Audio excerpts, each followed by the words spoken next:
Hi everyone, thank you so much for joining us today. Today's webinar will be about finding your own style in Clip Studio Paint, presented by Lucas Piaceski.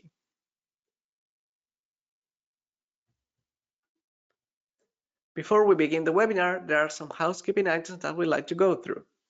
The webinar will be approximately 1 hour long. All attendees will be muted. There will be a Q&A session in the last 15 minutes of the webinar. Attendees can ask questions in the GoToWebinar question box right away.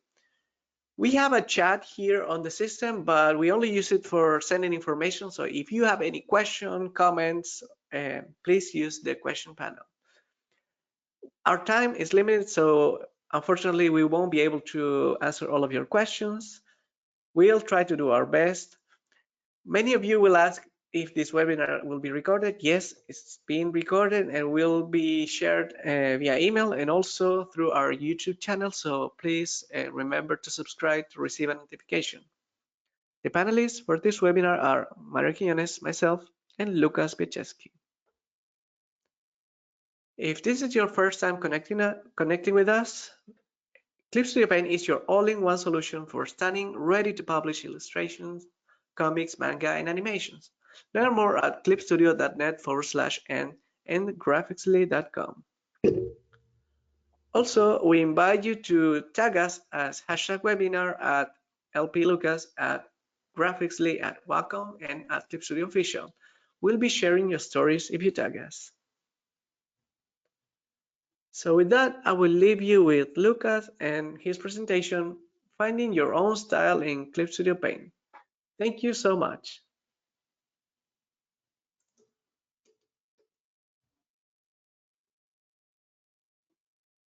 Hello.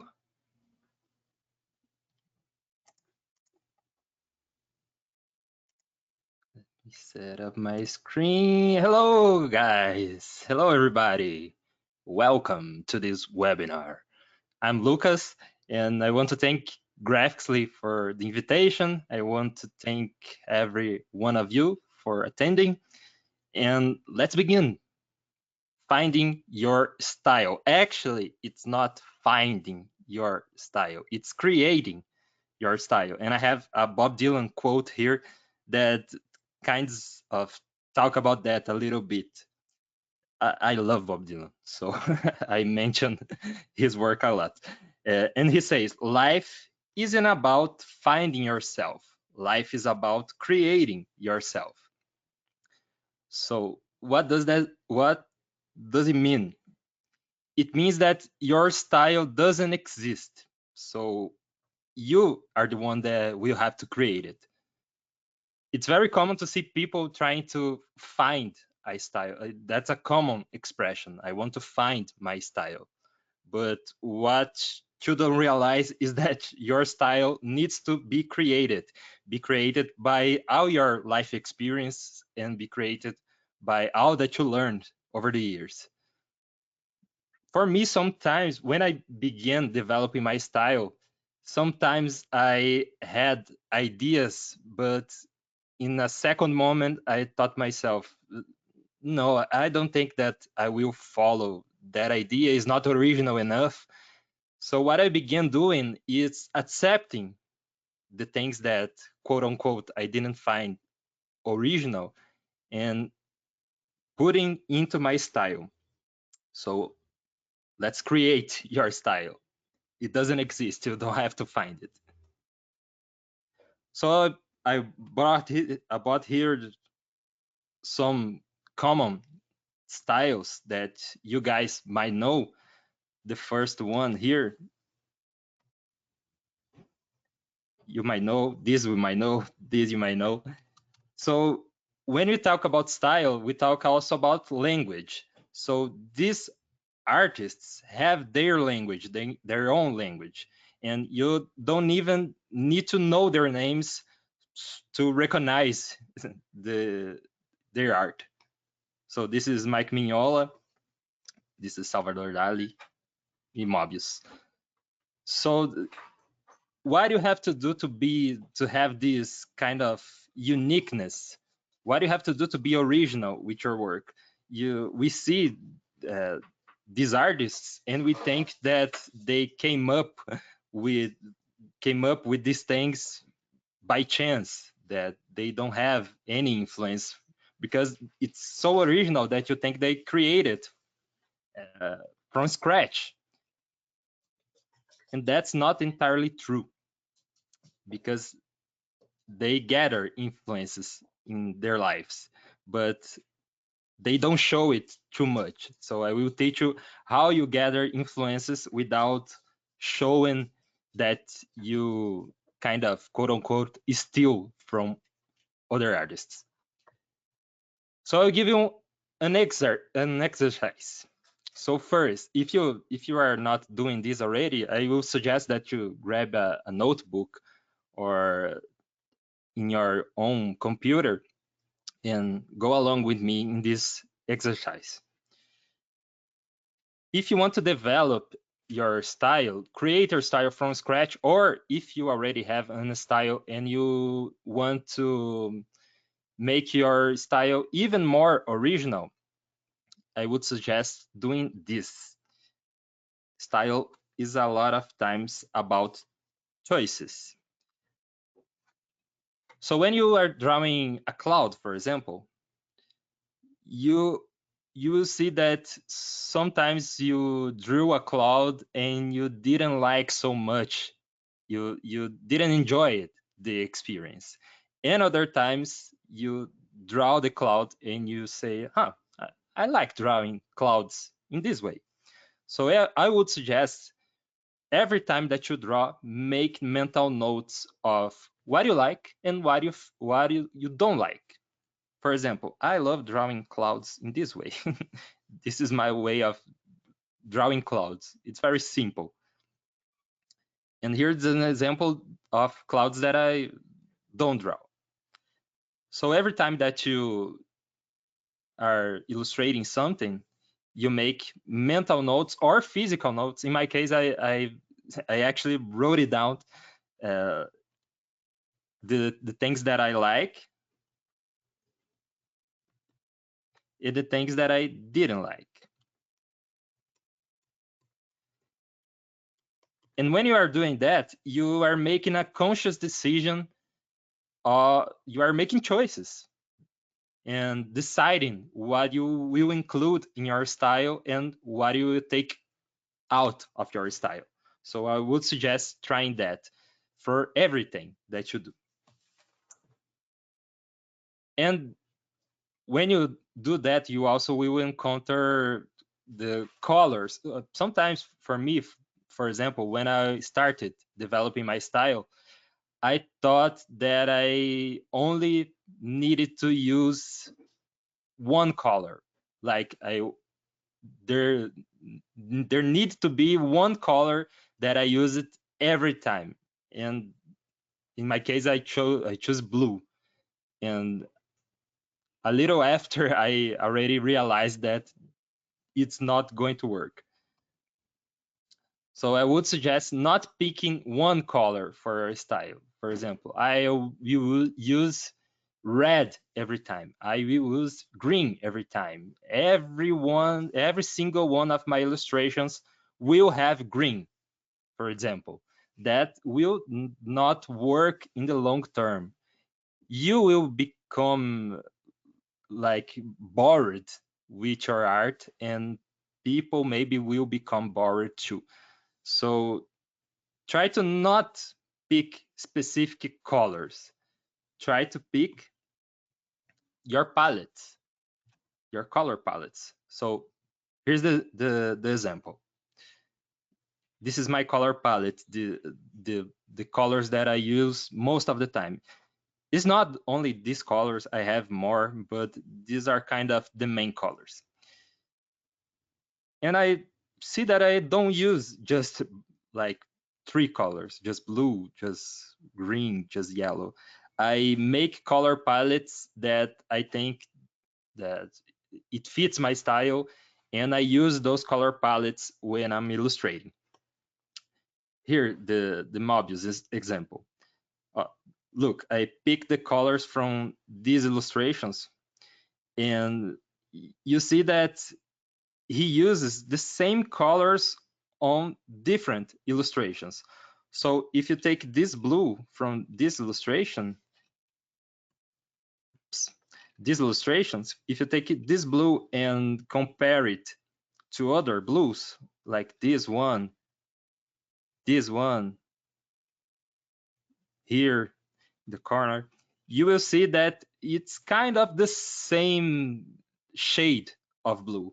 And if you pick another color from his illustration, like this purple here, this purple, you will see that he uses purple in other illustrations, and it's a similar purple. Look, I'm drawing over the illustrations, and the color kind of becomes invisible. So you can see that he uses, every time he uses the same purple or a shade of that purple. And every time that he uses blue, he uses the same blue or a slightly different shade of the blue. That goes for orange, yellow. And in that way, you will create a visual unity in your style. So I think that's very important for your art not to be like boring. People will think that you are drawing different scenes every time, but you will be using the colors that you picked for your color palette. Next, here we have Mike Mignola, and he's very economical in his colors. As you can see, he uses a lot of red. I would say that red is his main color, but he doesn't limit himself with just red. He have illustrations where he uses green, like this one. He have illustrations where he uses blue, like here. Oops, like here. And here we have, look, the example. If you take this illustration, he uses this kind of desaturated blue. If you come to this Batman illustration, you see that it's kind of the same blue. So I think you guys are starting to see what I mean about picking your color palette. And these are my illustrations. So remember, I show you my color palette. If I put the color palette here, you can see that I use the same the same colors throughout. So here I have, if I take this blue from this illustration with the house, and this blue here above, it's kind of the same shade of blue. When I use purple, like here, when I use purple like here and here in the girl's shirt, you can see that it's kind of the same shade of purple. But my illustrations are very different from one another. The colors that I choose are very different depending on the illustration. So when you create a color palette that you like, that you enjoy, you will have more freedom. You won't be limited in using just one color. You have freedom to change the colors of your illustration every time that you do a new one. And that's very helpful to make your art not boring. And the other thing that I choose in this is, it's not a rule, but I would say that the less you choose when it comes to brushes, you kind of limit yourself in a good way. Because if you have every tool in your disposal, your style uh, starts to look a little too messy. So here in the left corner, I have my brushes. As you can see, I have this sketch brush which I use for, of course, sketching, which is this one. I will demonstrate in an illustration in a little bit. So here is the one that I use for sketches. Here's my pencil, which is a little more rough. And my style is very noisy. So I have a lot of gritty brushes, like this one, which is kind of a sponge. So when I'm working on traditional, I usually use acrylic paint, and with acrylic paint I use a sponge, and I like drawing with acrylics. So when I'm working here on Clip Studio Paint, I also try to find brushes that remind me of traditional, that remind me of using acrylics. So here with the sponge, this is an example. Here I kind of have the kind of a watercolor or marker brush. This multiplies when you put more layers. This is a very I use this one to make flat colors when I need. This one is a kind of brush that I like, which is a brush that reminds me of acrylic too, because it's very gritty and creates noise, which I also like. I have a weathering brush and a grain brush. The grain brush I use mostly for lights. And that's it. Let's see. I have 2, 3, 4, 5, 6, 7, 8, 9, 10. Yeah, 10 brushes. And that's it. That doesn't mean that I don't put new brushes here. From time to time, if I like a brush, I put in my collection and start using. But I don't grab every brush possible and start using. I like to limit myself in this way. And when I do that, my illustrations seem like they have a visual cohesion, which is what we are trying to achieve here. And when we are talking about influences, remember I told you that there is a way that you can copy other artists without stealing. So I will show you how to do that. So you will find artists that you like, and you will take this inspiration and develop to make it your own. So in my case, I have a folder in my computer called My Style. It actually has the name My Style. I will show you. This is a secret. I never showed this folder. Here it is.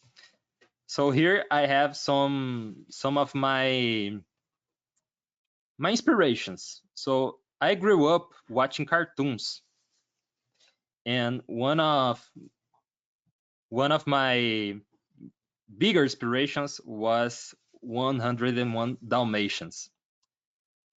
So here it is. This is one of my inspirations, and I save all of these images here in this folder, My Style. Here I like that movie Klaus. I don't know if you guys watch it, but Klaus has a visual style that is very cool. So that's also an influence for me. And I'm also very influenced by Scott Willis, which is the art director from Samurai Jack. And Scott Willis' art is very present in my style, but I try to take elements from his art without copying. I will show you how to do that. And here the UPA style, which is an old cartoon style, which is very influential for me too. So I have this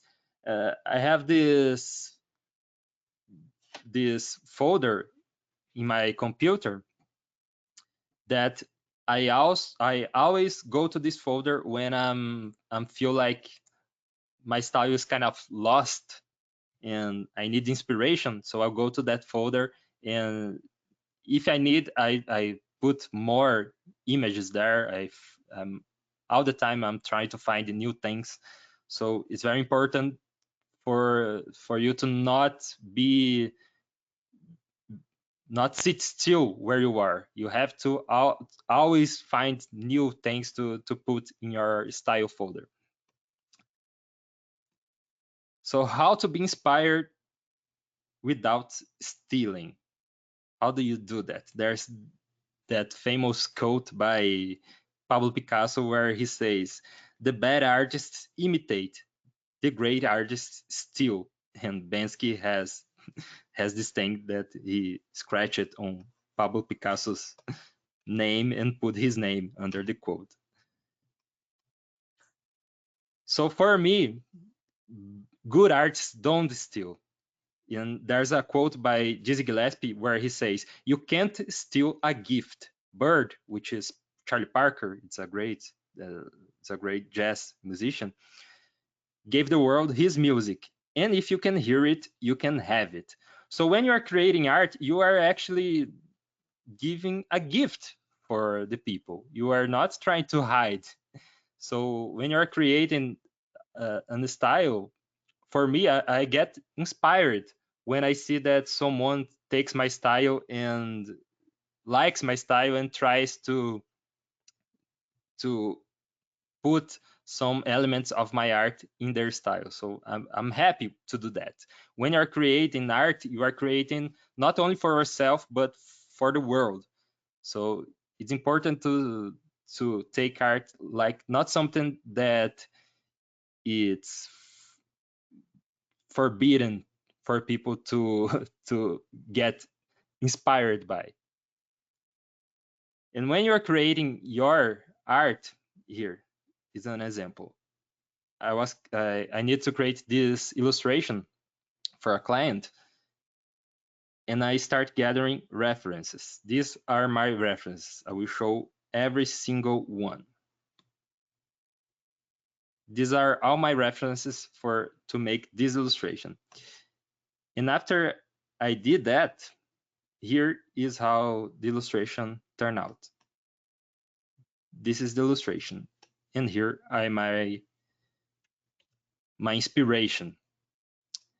So you can see that this illustration kind of looks like uh, my references, but it's an original illustration. To do that, you will have to choose just specific details of your references. For example, if I take this reference and I start copying too much the elements here to put on my illustration, my illustration will start to look like this one. So what I did here was kind of taking the childish vibe of this illustration, the playful vibe, and put into mine. So it was an inspiration. And if you look here, on the fence of the cemetery, actually it's not a cemetery, it's just a London neighborhood. This is one of the 101 Dalmatians image that I showed you earlier. If you take this fence and you look at my fence, you can see that I took inspiration from this fence to make my own. But it doesn't look like a copy. I just took inspiration. And the bigger inspiration for this illustration was this one, which is by Charles Addams, which is the creator of the Addams family. And here he has the dead people, the ghosts in the cemetery, watching the movie in the drive-in with the living. So I thought that was a funny idea. So I kind of wanted my illustration to also have this funny idea. So I put ghosts on the cemetery, making fake ghosts with sheets and brooms, and they are scaring the children on the street with the fake ghosts, even though they are real ghosts. So that was the idea behind the illustration. And you can see that I gather a little bit of each reference to put into mine. So when you do that, your illustration will look more original. The more you gather references and images, your art will be more original and will not look like you are copying your references, which sometimes happen, and it happened to me in the beginning. I even went to Google Street View, and I went to a cemetery in London, and I start gathering references for the tombs. So I start walking in the cemetery uh, with Google Street View to see how the tombs would look like in real life. So real life references are also very important. I always take my own references. I take pictures of me doing silly poses, so my art becomes more original. And then when you do that, uh, you will see that your art will have your own style, your own look, and people will look at it and say, "I know, I know that style. That's Lucas' style." So and you will see that you gather references from a lot of different artists.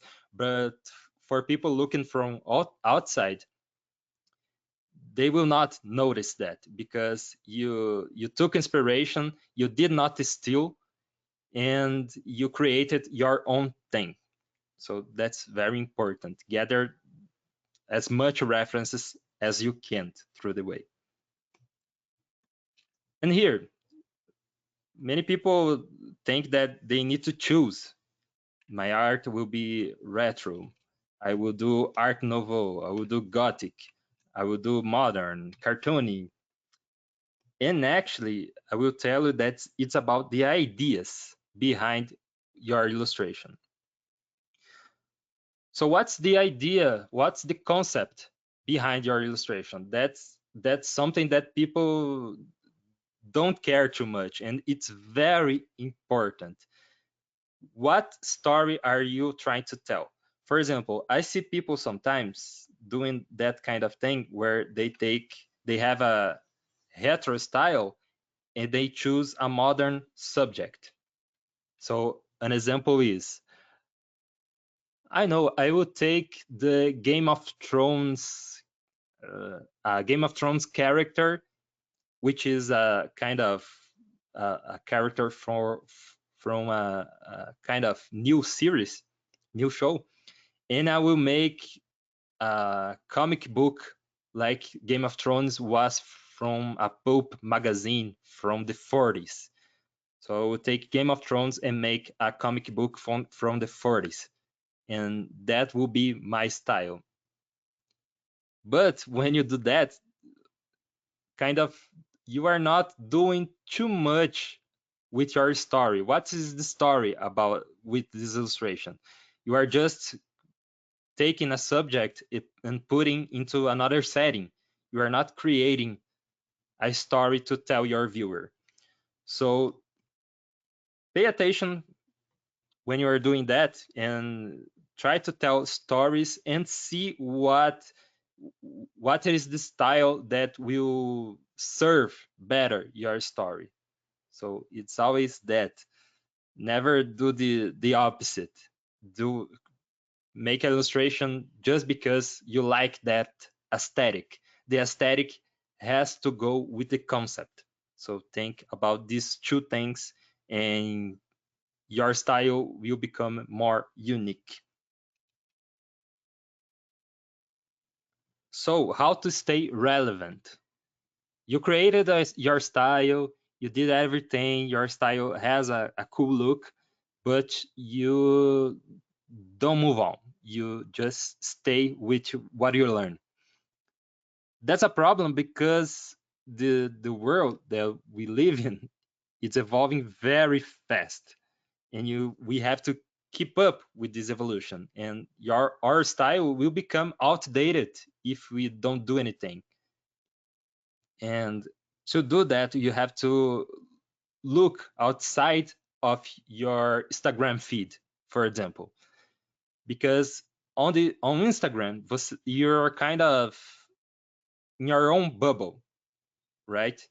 And you sometimes you are looking art on Instagram that it was cool in the like 2010, and is not something that people use so much anymore. So pay attention around you and try to go outside of bubble. Watch films, read books, discover new artists, and be aware of the world around you. Sometimes we are living like 4 years in the past, because we are always looking on Instagram, we are always looking on Pinterest, which suggests things that they know that you will like. So try to go outside that box and you will stay relevant. And that, for me, for example, I try to, I showed I showed my color palette, and I tried to stay in that color palette for a while. And I started noticing that I needed to add some colors to that color palette, because sometimes, I think now you are living in a world that is asking for more bright colors, and my colors were very muted. So I started to add more color in my illustrations. I will give an example here. I will open one of my recent illustrations so you can see, just a moment, where I try to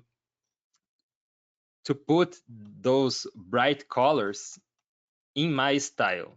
So, and I was very reluctant of doing that, because I thought that my style will not look so good anymore, will not look so familiar anymore. And here it is, the illustration. Just one moment. Just one moment.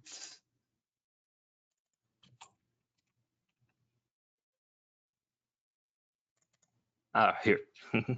I found it. And here it is.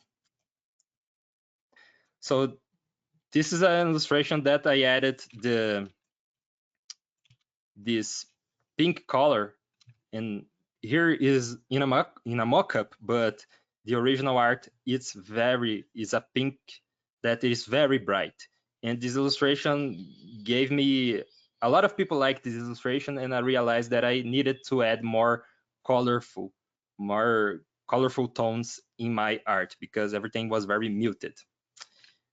Okay, so Bob Dylan continues the quote that I said in the beginning. Life isn't about finding yourself. Life is about creating yourself. He says, do not dwell in the past. Do not dream of the future. Concentrate your mind in the present moment. Nothing in life is to be feared. It is only to be understood. So live on the present, and you will see that your style will stay current, will stay modern. Okay, I would suggest you guys to leave questions along the way. I forgot to say that. Leave questions, so in the end I will do a Q&A, so I can answer all of your questions.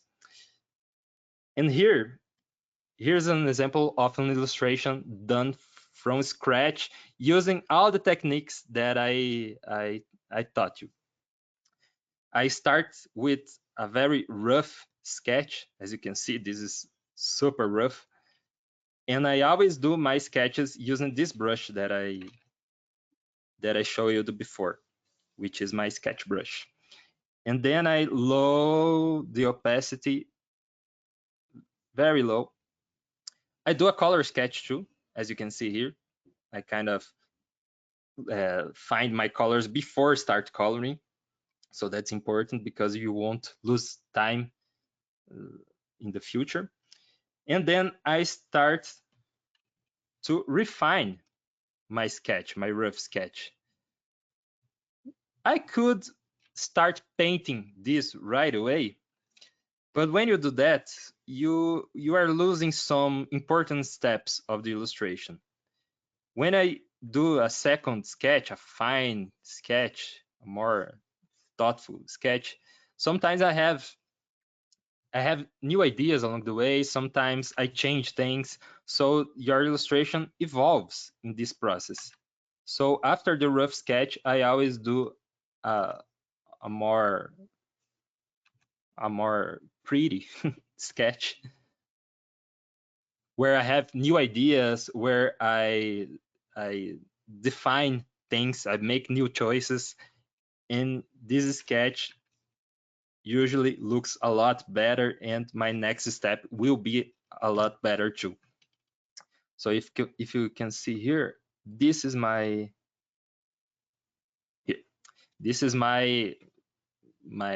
fine sketch, let's say, my sketch that I gave more thought. And after doing that, then I go to coloring. Usually I lay out my flat colors first. So I showed that acrylic brush earlier, which is what I use to do the background a lot of times, as you can see here. So I use this brush, and you can see that it's very rough. So I do my backgrounds first using this brush. I do several layers because when you are working on digital, sometimes your art looks a little, let's say, too digital, and you want it to be a little more rough, to have a handcraft look. So I usually add a lot of layers, as I would do if I was working on traditional. So here I added 3 layers of paint. And if you look very closely, you can see that these layers, you can see that the layers underneath. And then I add light, which I use this grain brush, as I showed you earlier. This is just the background. So I grab a more lighter color. You almost can see any difference, but I add layers until I have my light, the shadow, and here are the shelves. So I start lay out my bigger shapes first. That's lower the opacity of my sketch. Then I lower the opacity of my sketch, and I start working on the foreground. Usually I like to go with the foreground, which is here, with a darker color. So here I work with the foreground first because in real life it's kind of in traditional, it's kind what you are going to do after you lay out your bigger shapes. So you go to the foreground and do that. So I do the same thing on digital. Then I go to my character, my main focal point. Oops. Oh no, sorry, I'm still on the background. I go to these jars in the background. So I first did my glasses. Here I use it for these glasses. I used my sketch brush with this color, which is not actually white, is a little red. and I went and drew all of my jars here. And after that, I did the liquids, which is here. And inside these glasses, there are brains too. So I added the brains. And here's my background. I have more details that I put on my background, but in my process, sometimes I leave the details to do a little later. So now I usually work on my main focal point, which in this case is here, Dexter. I don't know if you guys saw Dexter's Laboratory, the cartoon. So this illustration is kind of a joke because the Pixies, which it's a band that I like a lot, have a song called Where Is My Mind? And I did a crossover between Pixies and Dexter's Laboratory. So I did Dexter here playing the guitar like he was the singer from Pixies, and he is singing "Where Is My Mind" while the brains, his mind, is on the background. So here I lay out my bigger shapes, and I used this sponge brush to kind of make it a little bit dirty, as you can see. So I use it to make it a little bit more rough. And while I'm doing that, here, I will show every layer of my character. Here it is. Let me hide the sketch. Here's my full character. While I'm doing that, Clip Studio Paint has a very cool feature, which is the sub-view window here on the right. So here I load all of my references that I want to use here, Dexter, and I used on my illustration. Here you can see the singer from the Pixies, which I kind of combine him with Dexter to do my character. And I can load all of my references inside the software, which is pretty cool. You don't have to press to go to other windows to look at your references. And then from this point on, I start to lay out my details. So like here, the shadows, you see that I use this very, very rough shadow here. Let me take this brush to show you. I like to use this very rough shadow, which you can see in this illustration. So this was my reference to do this rough shadow, this pointy shadow. And then I work on all of my details, like the bubbles here, like the glass effect, the reflections. For this illustration, I think I used just like 3 brushes. So I like to limit myself in that way so the illustration looks a little more cohesive. Then my highlights, the glow, and this in the title, Where Is My Mind? So I can continue it with this illustration for a long time, but you have to stop. One time you have to stop. So I call it, I finished the illustration here. And this is how I create my style from scratch, how I use my references. Here you can see that I have a lot of references that I use for this illustration. I don't take a lot of things from each reference. I just take a little bit from each one so my illustration looks original. And I also gather inspiration from real life. I have a guitar here by my side and I look at it to do this guitar. and I do those kind of things to make my art as much original as I possibly can. And one thing that is cool for you to do is to also bring elements from traditional art inside Clip Studio Paint. Like something that you will do on traditional art, like making a lot of layers to do the background paint, I think is very cool when you do that on digital. Some people say that it makes no difference. You are just losing time. But I don't think so. I think that it gives a lot of character to your art when you use traditional techniques when you are on digital.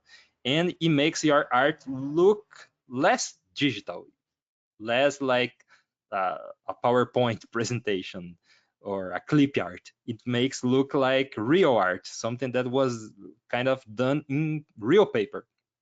So that's very important when you are developing your style. So I hope that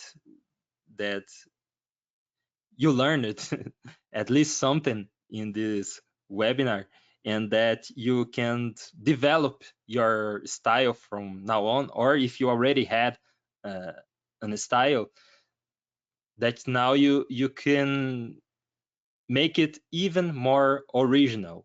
And when people look at your illustration, they will say, I know who did that. They will attach that illustration with your name. And our our main goal here is to have something that will look like ours, no matter what the illustration is.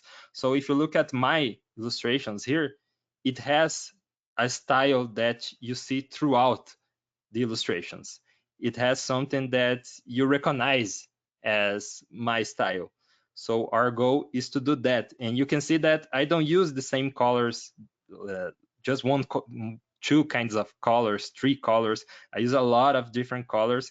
But when you see all of my illustrations together, like here, you see that they have these similarities. So to achieve that, you will have to do everything that I did, everything that I presented here to you. And today I can say that, yeah, I kind of have my own style, but I'm trying to develop even more every time I do a new illustration. So yeah, that's it. Thank you, guys. Well, thank you so much, Lucas, for this amazing presentation. Everybody loved it, so kudos to you and also to all of you who are joining us live. Thanks. Um, so at the beginning, we asked from which part of the world were you watching us, and there's people from every corner of the world. So we want to say thank you, for example, Catalina from Costa Rica, Sarah, who always join us from Iran, Alabama Anna, Stephen also from Alabama, Oklahoma, Rita Gale, Venezuela Claudia. There was a lot of people from Venezuela, Betsy Mar also, Jennifer also, David from Belgium, North Macedonia, Tamara, Robson, Brazilian from Dublin, Ireland, Hawaii, Saint Figment, Madrid, Noelia. So thank all of you who are joining us live, and we have a lot of questions. So let's get started, right? Yeah, let's go. I think let's go with this one from Tamara. What if you don't have a singular style, but instead change things depending on the project or mood, or just what feels right at the time? So there you have two options. There's a lot of great artists that work in a variety of styles. So I think that's okay too. There's no problem if you want to work with different styles, but you will have to be good in each one of them if you want to work with this technique. So I would suggest that if you want to work on a lot of different styles, there's a lot of great artists that do that, but you have to learn a lot about each style to be able to do something as good as if you have just as if you work it only with one style. So I would suggest that concept artists, for example, that work for game companies, for for for movies, they are very flexible in this way. They can work in a variety of styles, and there's no problem for them. So if that's what you like, I would suggest studying a lot of different styles and be good in the styles that you want to do. And there were a lot of questions regarding anatomy. Do you have like a base of theory about human proportions to then go finding different styles? What's your approach to that? Yeah, I actually studied classic anatomy, so I know how to draw the human body very well. I have like thousands of drawings here by my side, which I done with charcoal because I studied anatomy in the university. So we had a class called Introduction to Anatomy, and we had another anatomy class for artists, not nothing health related. And we learned about the bone structure. We learned about the muscles, and I learned how to do correct anatomy in the traditional way. I study a lot, but today I don't do that. I learned how to do correctly so I can break the rules. So I see a lot of artists that don't study anatomy, and their style is not anatomically correct, let's say, and that's okay. But I see when an artist studied anatomy and he chooses or she chooses to break the rules, even though they know how to do it, uh, I noticed that the art looks a little bit more unique, more original, because it's like that artist knows how to do it, but he's choosing to break it. So that's the same thing with perspective. I study perspective a lot, and then I learned how to do very correct perspective. Like here, for example, I have an illustration ready here. This is the isometric perspective, and I learned how to do it very precisely. I learned 2-point perspective, 3-point perspective, 5-point perspective, which is very complicated. I learned to do how all of these things, but I choose it to break these rules.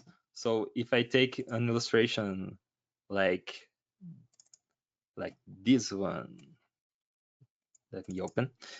Like this one, you can see that my buildings are very crooked, but my perspective here on the windows, I kind of follow the same the correct perspective, but I choose to make things crooked, to make things like quote unquote ugly, even though I know how to do very correctly. So I think that's the same thing. When you do that, your art becomes a little more unique than if you didn't study anything of that. hmm And here's another question from Victoria. Have you ever designed your own brush, or do you usually tend to download from the asset store? Thank you. Kind of, yeah. I can say that all of my brushes are from somewhere that I downloaded. I don't remember where I got these brushes, because every time that I see a brush that I like, I kind of test it out and see if it work for me. But every single one of these brushes that I have here are I I added those. They are modified. So I changed things to fit my style better. So I changed the density, I changed the texture, the stabilization, I changed how the brush behaves. So I tweak here and there to make the brush like like my own. I don't take uh, the brush as it comes and start using. Sometimes, let me see. So I will not like this one. This one is original, which is very flat. So I didn't change nothing in this one because I didn't have to, because his is a very like flat brush. But the other ones I changed it at least one parameter to make it my own.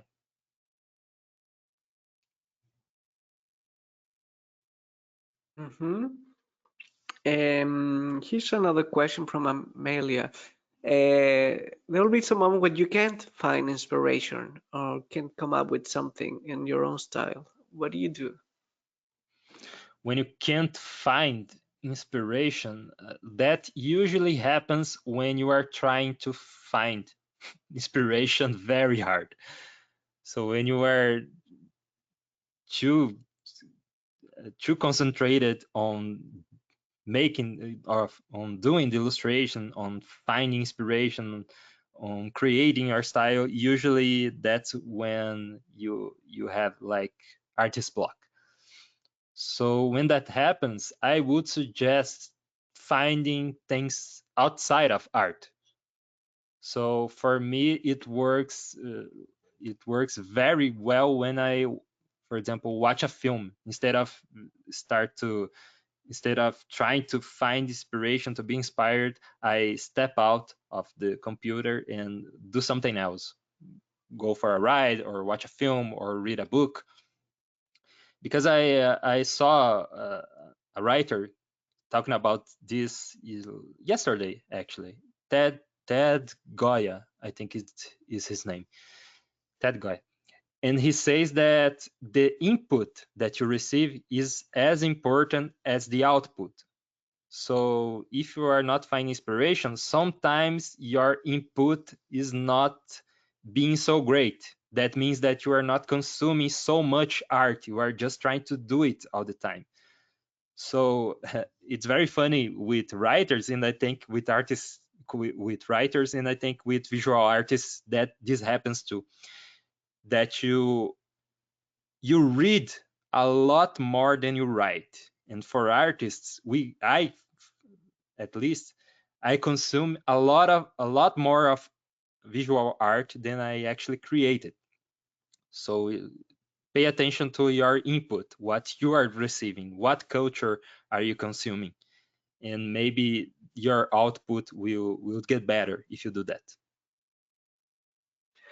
Another popular question is about how do you deal with these new technologies that are just about writing a prompt, and how is the anxiety about while you are also working on the creative area and finding your own style? So I can see that this can be a tool for people that don't have the knack or don't have the talent to draw. For example, if you take a lot of 3D artists like or visual effects artists, it's very common for them to they usually don't know how to draw. So that's very common. And the 3D technology, the softwares enable these people that wanted to work with art, enable them to work in what they want. So I think that's very cool. You don't need to draw very well to create art. So I think that AI can help in this manner. It can help people to create art. People that doesn't have the talent or a gift or doesn't know how to draw. It can help them to create art. That doesn't mean that it is easy. Sometimes creating, sometimes I wouldn't say sometimes, all the time. Creating great art needs a lot of work, even if you are doing through AI. So I see a lot of artists that use AI that it is still a lot of work. So people think that it's just pushing a button and everything will happen.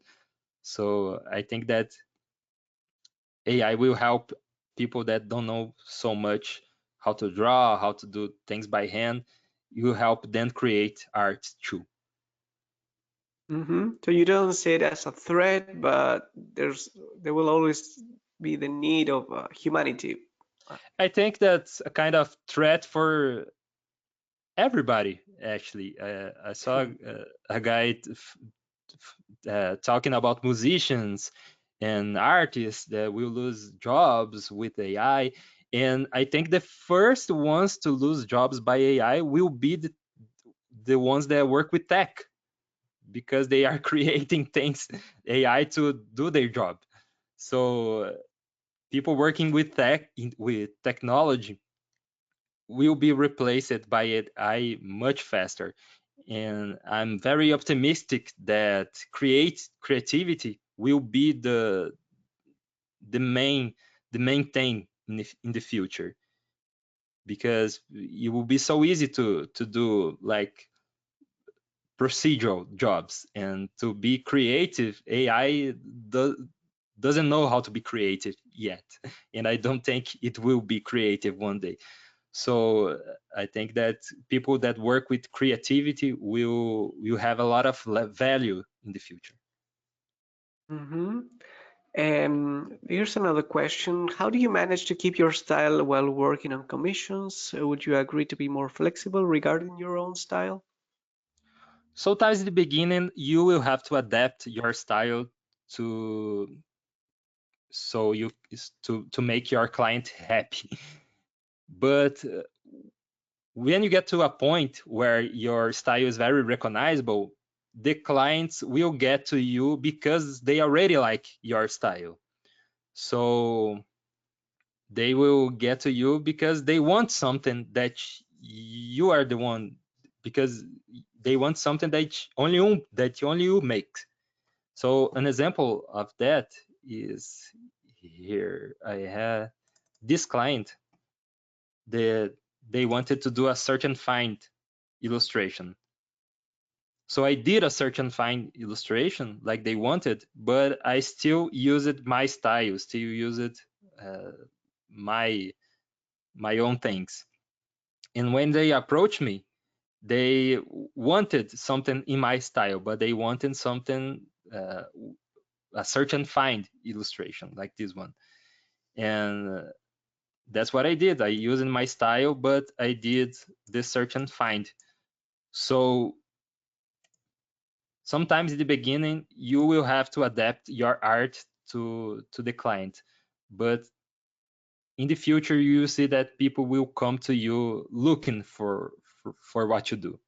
So a lot of people get afraid. What if a big brand calls me to do an illustration? What I do? So if a big brand called you to do an illustration, it's because they already like what you do. So don't worry, you will be fine. Just do what you do best, and they will love you. Mm-hmm. Well, unfortunately, our time is limited, but we can close the Q&A maybe with some final words for anybody who are still struggling finding their own style. Yeah. So if you are struggling to to create your style, if you think that your style looks too similar with other things, uh, that's something that is very normal. And the only way to go through that is like how do you become a great pianist? Well, you have to play piano for 10 years. And how do you develop your style? You have to work a lot in your style. So every time that you are illustrating, try to make conscious decisions of what you're doing. Don't just copy things. Think about your concept, think about your idea, and build your style around the concept, around your ideas, around who you are. Don't make the opposite. Some people grab an aesthetic and try to adapt an idea that doesn't have nothing to do with that aesthetic. So don't make the opposite. Make the art serve you, who you are. And when you start to make those choices, you see that little by little your style will start to develop. For me, my first illustration, that an illustration that I like and that I thought myself, this is something in my style, was this one. So this was kind of the first illustration that I thought, yeah, that I liked everything about it, that I want to repeat a lot of elements of this illustration in other ones. So you will get to this point and you will evolve from this point. Like here, this is another illustration where you can see that the light effect that I use it here is very similar with this light effect. So when I was drawing this one, I thought to myself, I like to do this light effect. So the next illustration that I did, I used the same light effect, even though they are different illustrations. So start to make those connections, and you will see that little by little your style will develop.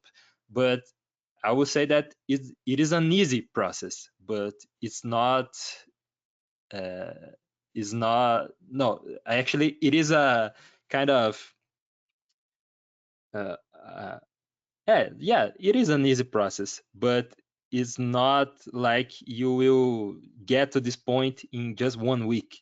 You have to train a lot every time you do an illustration, so keep that in mind. And before you know it, if you have fun in the process, you will have a cohesive style, and everyone will recognize the style, will recognize your personality when they look at your art.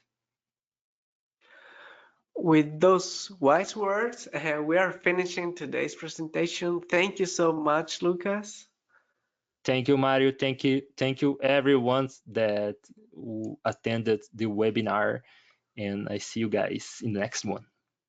Yeah, so thank all of you. There are a lot of thank you, Lucas, comments here on the question panel, like from Mateo, another one from David. Thanks, Lucas, to show and explain us your work in process. It was very interesting. Thank you from Argentina, Mexico, France. So thank all of you also who started sharing your Instagram stories. We are sharing your Instagram story if you tagged us. So Yeah. before we go, let's just bring back my screen just for one last piece of information.